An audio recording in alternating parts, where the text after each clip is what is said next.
Assalamualaikum bang, tes terawang abang Esal seperti punya rasa ngantuk berat atau bola lihat Allah. Waalaikumsalam. Nggak, saya ngantuk guys. Nggak begitu ngantuk juga. Seneng kalau banyak tanya. Terima kasih bang nasihatnya, kalau lab lagi dikabarin ya bang. Insya Allah, insya Allah.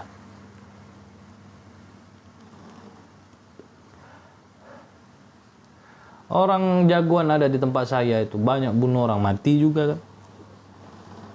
Orang yang jago bela diri sampai dulu punya sabuk entah warna apa, itu katanya paling tertinggi di organisasinya, mati juga. Apakah ada kita mampu melawan malaikat maut? Ya. Kita bukan nabi. Nabi Musa itu dituruni oleh malaikat Israel tuh. Ya, mau cabut nyawa malaikat Israel aja dipukul oleh Nabi Musa sampai keluar matanya. Malaikat Jibril itu. Naik lagi dia, bilang sama Allah, "Ya Allah, itu Nabi Musa mukul saya," katanya. Pada saat saya mau mencabut nyawa. Apa kata Allah? Sembuhkannya dulu, sembuh. Turun lagi katakan sama Nabi Musa, "Wahai Musa, kau tempelkan 5 jari tanganmu, telapak tanganmu ke punggung unta itu. Nah, kau hitung bulu itu nanti. Berapa banyak bulu yang kau hitung itu nanti, sejauh itulah kau akan masih hidup." Tiba-tiba kata Nabi Musa, "Waduh, lama banget saya hidup. Ya udahlah, Jibril, cabutlah saya." Diberi umur panjang aja Nabi Musa nggak mau mati, karena udah tahu.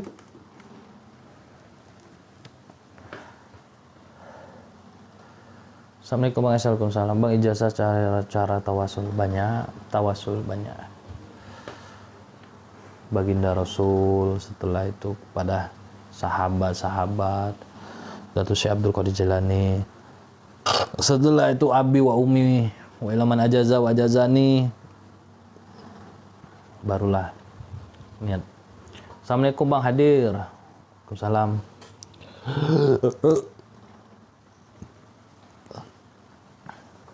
Iya bang, bahas tawasul yang urut.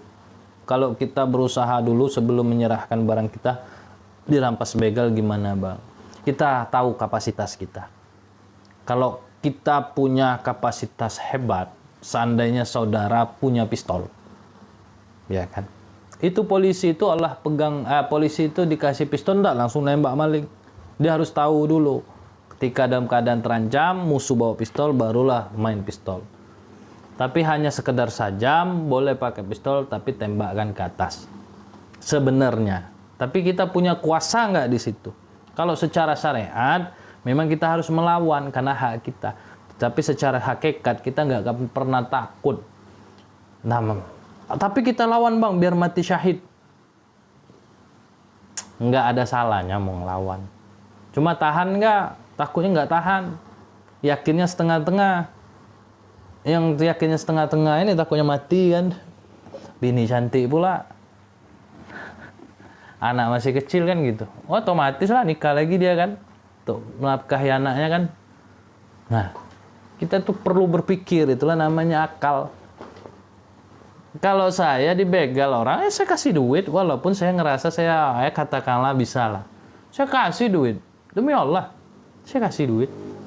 Dia mau begal saya, tapi saya punya mobil, dia nggak bisa bawa mobil, ya saya kasih duit aja. Nabi Muhammad dari kasih Allah surga, masih sholat. Nah bayangkan.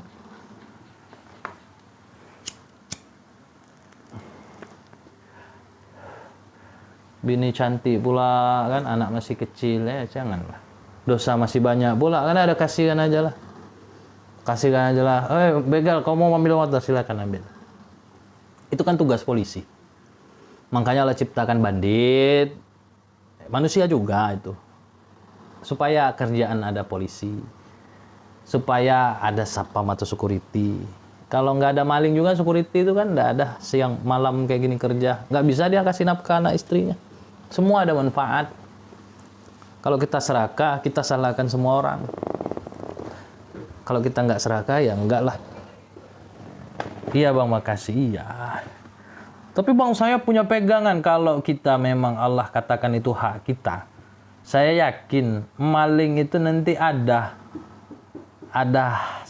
saatnya dia, saya ini biasa ganas, tapi lihat kamu nih kayaknya saya nggak bisa ganas, akhirnya nggak jadi maling. Nah itu baru dia punya kapasitas, berarti kelebihannya itu ada di situ. Ini kita temu Allah, kita sholat, jarang kata Allah, ya kan? Waduh, dia bersolawat lagi itu.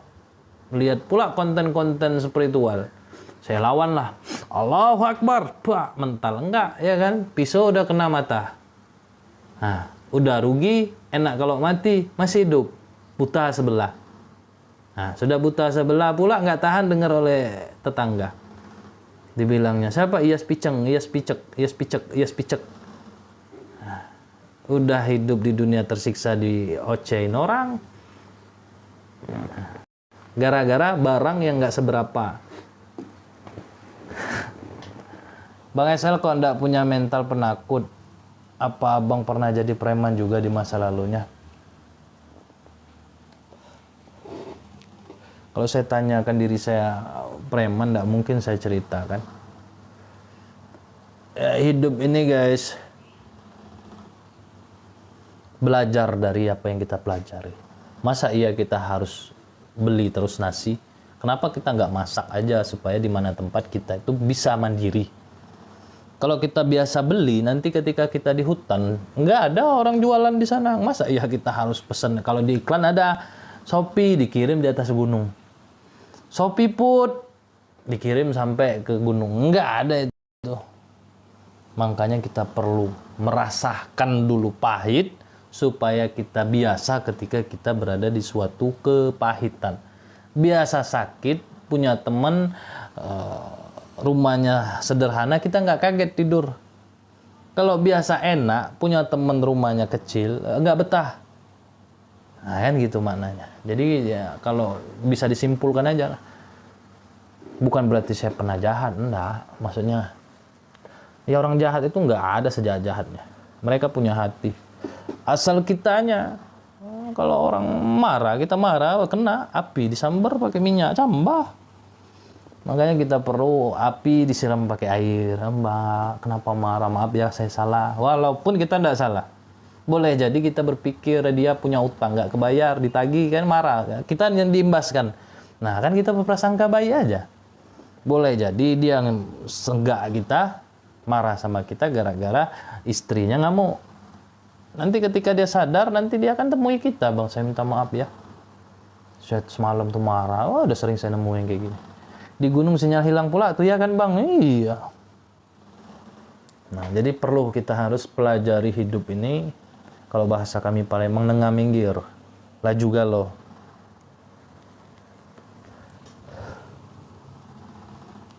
Preman juga manusia. Kecuali preman robot. Preman nggak makan nasi, preman makan batu, perlu kita takuti. Kenapa? Karena dia manusia kok aneh. Nah kan gitu. Dan tanya kan makan nasi juga. Nyatanya maknanya makan nasi itu maknanya punya hati lah. Bang Muhammad Ilyas, oh waalaikumsalam. 2 menit lagi guys. Cepet-cepet lah bertanya.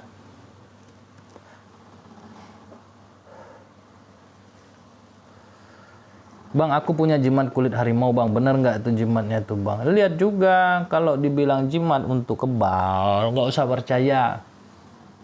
Tapi karena unik bang, jarang saya megang harimau zaman sekarang ya kan. Oh kalau ada dulu saya mau aja megangnya. Nah, karena sekarang harimau dilindungi, jadi punya kulitnya nggak apa-apa untuk sebagai keunikan. Tapi karena untuk dijimat kebal segala macam, tes kan nanti ada orang maling, takutnya bobol pula. Nanti takutnya nanti menambah kekuatan kita mempercaya itu. Ketika ada maling, oh saya punya harimau, saya lawan. Kulit masih tetap di dompet, kulit kita melepuh kena pisau.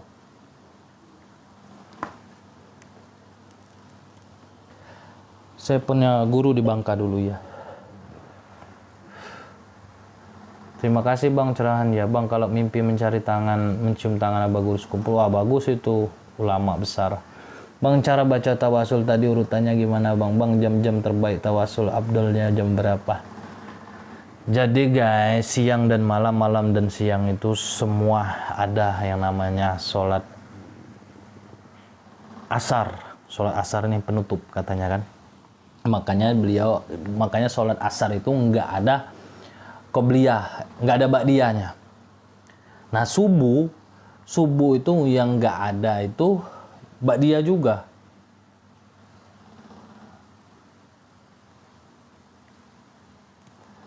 Makanya diganti dengan zikir. Nah di jam-jam itu aja secara syariat. Kalau mau buka kasabnya kan nanti takutnya nanti kalian tahu pintu langit terbuka. Takutnya nanti di saat itulah pula saudara berdoa. Hari-hari biasa nggak mau berdoa, makanya Allah tutup kasab, Allah tutup penglihatan manusia. Makanya disuruh berdoa terus setiap hari. Mana tahu tepisan kita berdoa lagi malesnya, tapi kita paksakan di malam itulah pintu langit terbuka.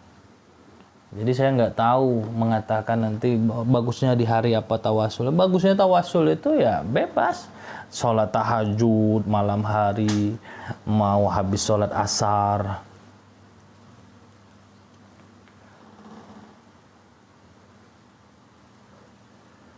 Kayak gitu ya. Oh makasih dikasih kopi. Alhamdulillah SL, enak rasa hati tak. Tadi tak enak. Iya. Cara menyelaraskan kita sama 4 sedulur. Waduh. Itu tuh dasar banget, Bang. Sedulur papat itu dasar. Dasar sekali kalau bagi ilmu.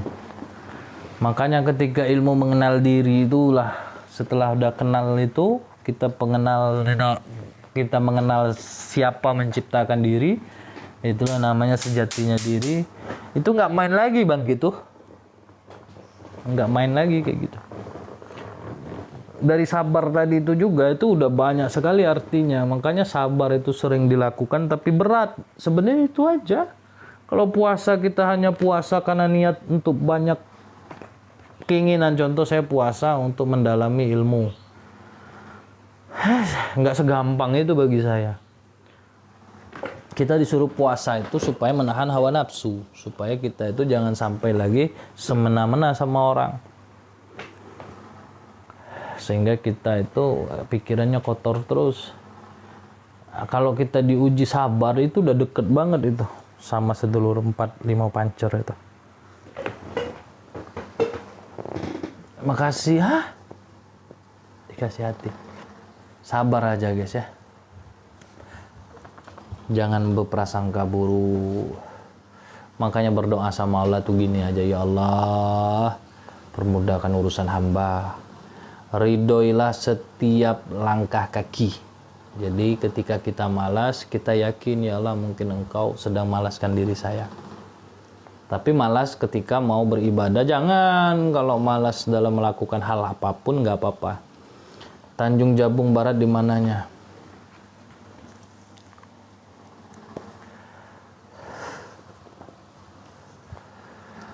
Ya, jadi hidup ini cuma satu, besarkan hati maka besar pula sih ketenangannya. Kalau kecil hati, kecil pula kesempatannya.